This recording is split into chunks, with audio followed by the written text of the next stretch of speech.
Un épillet est la graine de certaines céréales comme le blé, le sorgho ou encore le seigle, que l'on retrouve un petit peu partout en France comme dans beaucoup de pays par ailleurs. La particularité de l'épillet réside dans sa forme conique, les petites barbes qui le recouvrent et qui s'enfoncent naturellement dans la terre, à l'origine pour germer. Maintenant, qu'il s'agisse du sol ou malheureusement du corps d'un chien, l'épillet ne sait faire qu'une seule chose, avancer, dans le but de s'enfoncer pour se semer. Le mode d'action d'un épillet est simple. Lorsqu'il entre en contact de la peau du chien, ou dans un orifice naturel de ce dernier, comme la truffe, la gueule, une oreille, l'anus ou encore un orifice génital, il va s'accrocher. Puis, par les mouvements de la chaîne musculaire, il va progresser dans le corps de l'animal.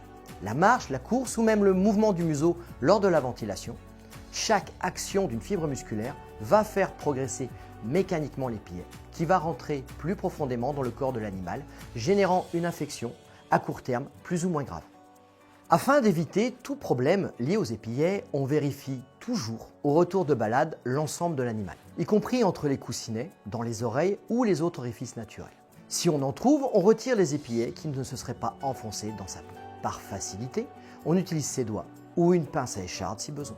Si on retire un épillet qui se serait enfoncé sous la peau de l'animal, ou bien si l'on détecte une sorte de petite boule type kyste, il convient à ce moment-là de consulter au plus vite un vétérinaire afin que celui-ci prenne les dispositions nécessaires au retrait en toute sécurité. Il est quasiment impossible aujourd'hui de pouvoir éviter les zones où se trouvent potentiellement des épillets.